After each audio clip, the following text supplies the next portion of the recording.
What's happening, boys and girls? How the devil are we? Shanksy here, and today we are going to be taking a look at A Plague Tale: Innocence. A Plague Tale is brought to us by French developer Azubo Studios. I'll put my hands up, I've not played any of their games before, but I do believe they've had a hand in a few Disney games for PlayStation and Xbox back in the day. Now, it's published by Focus Home Interactive, and it's come out now on PlayStation 4, Xbox One and PC. It's a stealth game with elements of action and adventure and a bit of a puzzle game as well. So it combines all of these elements, and I've got to be honest, they do it all incredibly well. It is an absolute atmospheric masterpiece.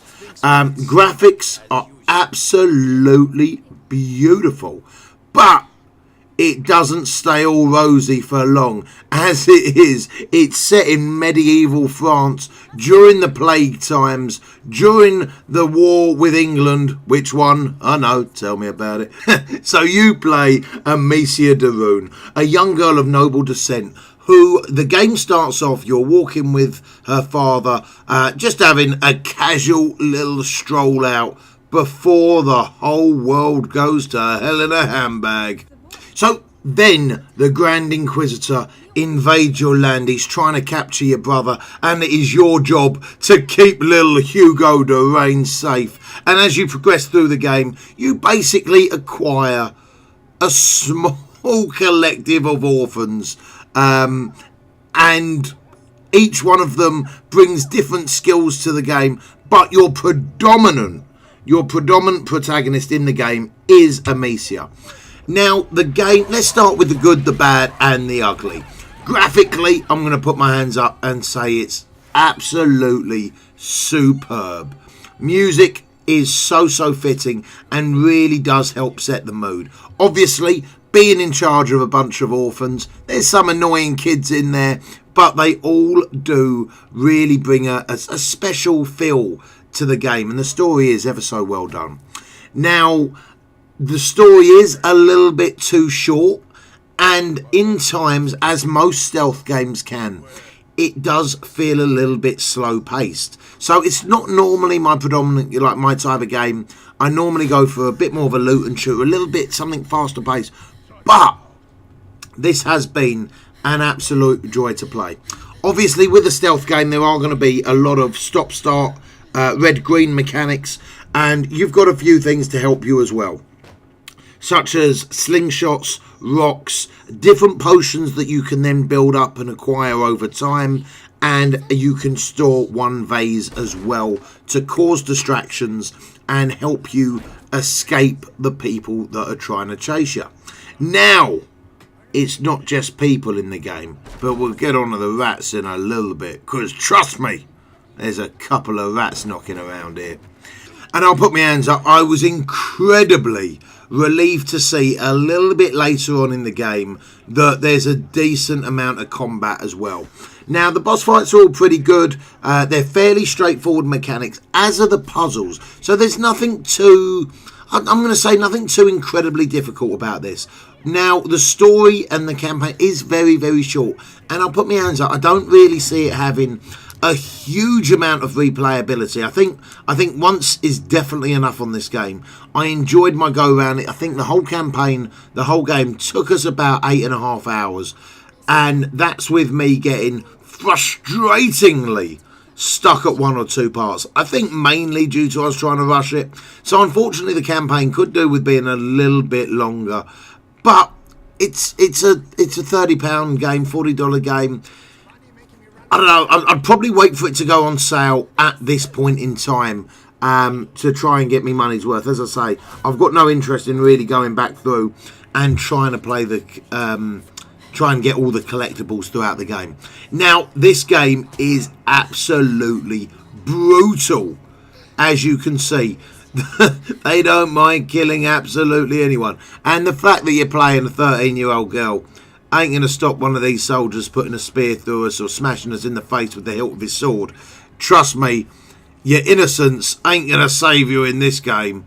There's also a really nice upgrade path as well, that as you progress through the game, you can increase the power of your sling, increase its accuracy, increase the amount of materials that you can store, as well as increasing your ability to sneak, and various potions that you find throughout the world increase their effectiveness as well. So there's quite a nice customization and a fair amount of resources to get you through the game without a huge amount of trouble as you recruit your little orphan army. Now, the game really does break it up quite nicely as well, from fairly long areas of sneaking around, being all stealthy, to crazy chase scenes, to mini boss fights and all that type of good stuff. It really does break it up, and I've got to be honest, there is actually a lot more gameplay than what I was expecting. I was expecting much more of a cinematic playthrough experience to what I got. Now, there's a decent amount of cutscenes in there, don't get me wrong, but there is a huge amount of stuff that you do as a player yourself, and from roaming around, sneaking around, it's a nice way to keep yourself interested by mixing up the change of pace a little bit. It really does go very, very nicely and help set this beautiful atmosphere that you can definitely see has taken huge inspirations from games like The Last of Us to set that type of narrative, that cinematic quality, as you like. Now, did I mention there's a couple of rats?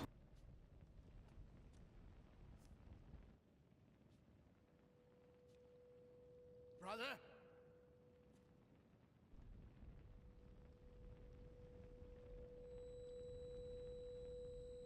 What is the matter? Father?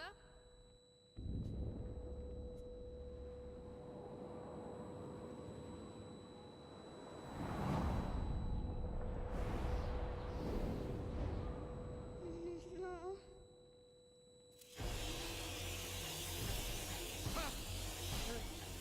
No! Quick! The light! Father, no! The light!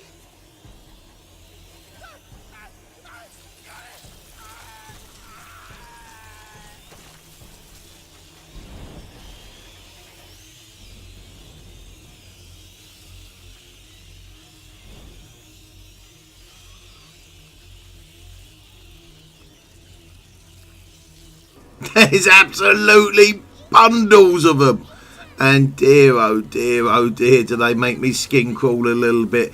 As you can see, if you go into them without the light, you are in for a nasty, nasty surprise, because they are looking for their dinner and they are half hungry. These are some proper cracked out rats that, to be honest, do get quite helpful in the later stages of the game, where you can use them to devour enemies by if the enemies like got their torches out, you can smash their torches and have them devour the enemy for you. And I tell you what, that never gets old. I don't care how many times you do it. As you can see, the just general ambience of the game, once the rats really do start playing a part, gets terrific, and it really does keep you engrossed.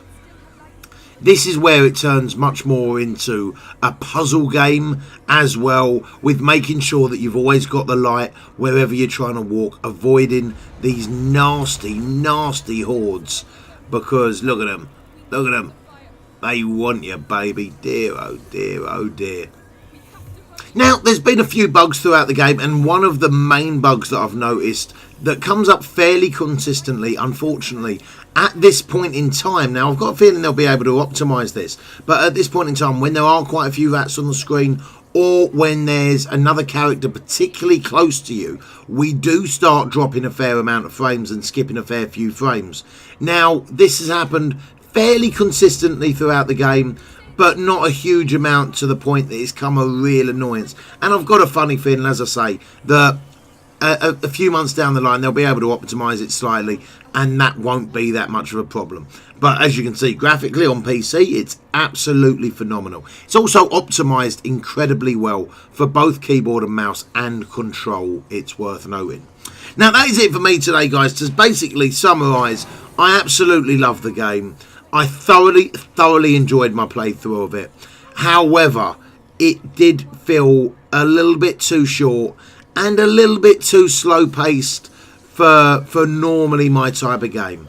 I would probably wait for a sale on this one and give it a go, because I feel like once you've played it once, that is definitely enough. You're not going to come back to it, unfortunately. But for that playthrough, you and I are going to have some fun. So I think that's probably the best way of summarising it. It's about 9 hours of gameplay tops. And yeah, consider how much 9 hours of gameplay is worth to you, and then wait for it to come on a sale, in my opinion. Guys, I hope this review has helped. I hope you've enjoyed it, and please let me know what you think of the game, because I've been double impressed. I really have been. Guys, if the review has helped you in any way, please don't forget, hit a like on this video, leave a comment down below, and if you want to see even more game reviews, don't forget, hit that subscribe button, turn them notifications on, and I will see you on the flip side. Until then, y'all take it easy. Peace!